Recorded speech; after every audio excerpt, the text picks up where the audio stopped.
El día de hoy te enseñaré a nombrar los hidruros no metálicos y los hidrácidos. Bueno, para ello es importante que consideres lo siguiente. Empezaremos con los hidruros no metálicos. Bien, para los hidruros no metálicos, recuerda que estos compuestos surgen de la unión de elementos no metales de los grupos 13, 14 y 15 de la tabla periódica, es decir, los elementos de los grupos 3, 4 y 5A con la unión del hidrógeno. ¿De acuerdo? Es importante que consideres que el hidrógeno en estos compuestos trabajará con el número de oxidación de -1.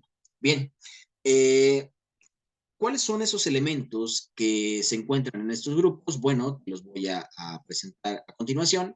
Son esos elementos que están acá y te los estoy marcando en la siguiente imagen, ¿de acuerdo? Esas flechitas nos indican cuáles son los elementos o en dónde podemos ubicar los elementos únicamente, te lo repito, no metales de estos grupos, ¿de acuerdo? Es decir, cuando nosotros unamos al hidrógeno con algunos elementos no metales de estos tres grupos, estaríamos formando hidruros no metálicos. Bien, una vez que ya sabemos cuáles son los elementos no metales de estos grupos, pues ahora lo que vamos a hacer es nombrar a estos compuestos, ¿de acuerdo? Bien, y te comparto que para la nomenclatura de esos compuestos no existe una nomenclatura sistemática o una nomenclatura stock. Sin embargo, la UPAC nos sugiere únicamente una nomenclatura adicional.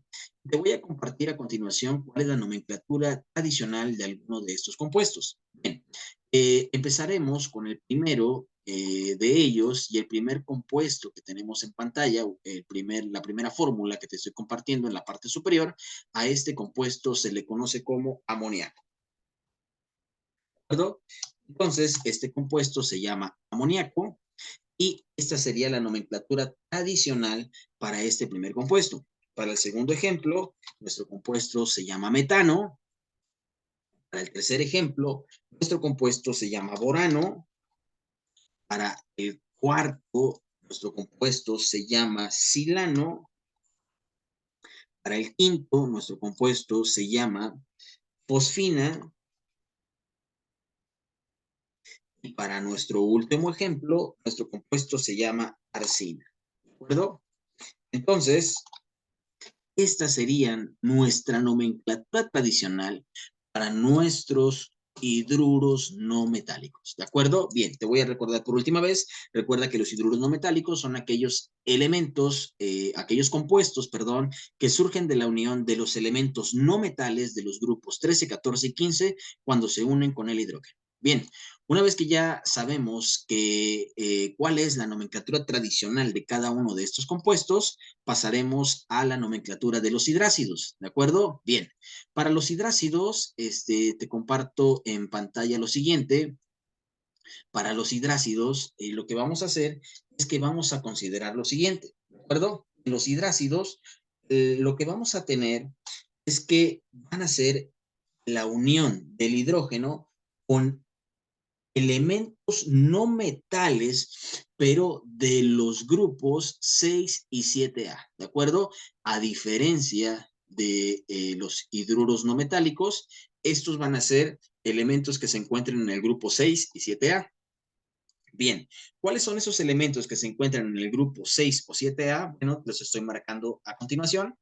Serían los elementos que se encuentran en el grupo 16 o los elementos que se encuentran en el grupo 17. Pero es importante también que consideres que el hidrógeno para estos compuestos trabajará con número de oxidación +1. Es decir, al ser positivo, los compuestos o el hidrógeno en estos compuestos lo ubicaremos siempre al inicio de la fórmula, ¿de acuerdo? Bien, y te voy a compartir cuáles son los dos tipos de nomenclatura para estos compuestos. Y debemos considerar lo siguiente. Cuando estos compuestos se encuentren en su estado gaseoso, se van a llamar de una manera. Cuando estos compuestos se encuentren en disolución acuosa, se van a llamar de otra manera. Bien, y te voy a compartir algunos ejemplos. Por ejemplo, tenemos el primer ejemplo, es la unión del hidrógeno con el flúor. Si tú observas, el hidrógeno ahora aparece al inicio de la fórmula porque está trabajando con estado de oxidación +1. Por lo tanto, los no metales de estos compuestos serán los que estarán trabajando con el número de oxidación negativo. Bien, ¿cómo se llaman esos compuestos cuando se encuentran en estado gaseoso? Bueno, te lo voy a compartir en pantalla. Cuando este compuesto que tienes aquí en pantalla de primer ejemplo se encuentra en estado gaseoso, le vamos a colocar la terminación uro. Es decir, vamos a colocar el nombre del no metal, que en este caso es flúor, con la terminación uro, ¿de acuerdo? Únicamente cuando se encuentren en estado gaseoso. Entonces, este compuesto se llamará fluoruro seguido de la palabra de hidrógeno, ¿de acuerdo? Entonces, este compuesto se llamará fluoruro de hidrógeno, ¿de acuerdo? Este será el nombre de este compuesto, fluoruro de hidrógeno. Así se llamará este primer compuesto, fluoruro de hidrógeno. Y cuando este compuesto se encuentre en disolución acuosa, utilizaremos la terminación hídrico. Utilizaremos la palabra ácido. Aquí te lo comparto en pantalla. Utilizaremos la palabra ácido seguida de la raíz del no metal, que en este caso el no metal es flúor, con la terminación hídrico, ¿de acuerdo? Entonces este compuesto se llamará ácido flúor y le agregamos la terminación hídrico. Entonces este compuesto se llamará ácido fluorhídrico, ¿de acuerdo? Bien. En el siguiente ejemplo te voy a compartir el siguiente ejemplo, sería algo muy similar, ¿de acuerdo? Bien. ¿Cómo sería el siguiente ejemplo? Bueno, cuando este compuesto se encuentre en estado gaseoso, su nombre será, vamos a colocar la raíz del no metal, que en este caso el no metal es cloro. Entonces, este compuesto se llamará cloruro, con la terminación uro, seguida de la palabra de hidrógeno. Entonces, este compuesto se llamará cloruro de hidrógeno, ¿de acuerdo? Este compuesto se llamará cloruro de hidrógeno cuando se encuentre en estado gaseoso. Y cuando este compuesto se encuentre en disolución acuosa, se llamará ácido, seguida de la raíz del no metal, que es cloro, con la terminación hídrico. Entonces, este compuesto se llamará ácido clorhídrico. ¿De acuerdo? Bien, tenemos un ejemplo más. Es el que te muestro en pantalla. Este compuesto, cuando se encuentre en estado gaseoso, al ser azufre, se llamará sulfuro. Ponemos la raíz del no metal con la terminación uro. Se llamará sulfuro de hidrógeno. ¿De acuerdo? Entonces este compuesto se llamará sulfuro de hidrógeno. Bien, ok. Cuando este mismo compuesto se encuentre en disolución acuosa, este compuesto se llamará ácido, seguida de la raíz del metal, que sería sulfuro, con la terminación hídrico.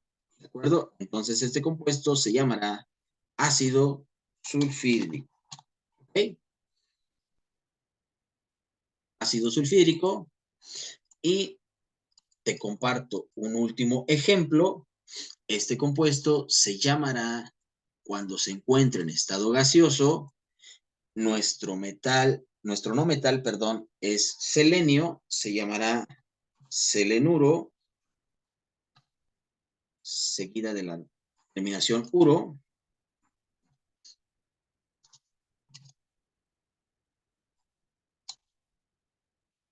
Hidrógeno, ¿de acuerdo? Entonces este compuesto se llamará selenuro de hidrógeno.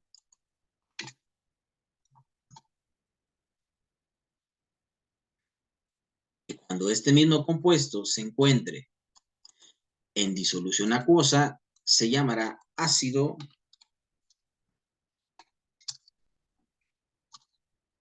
la raíz del no metal,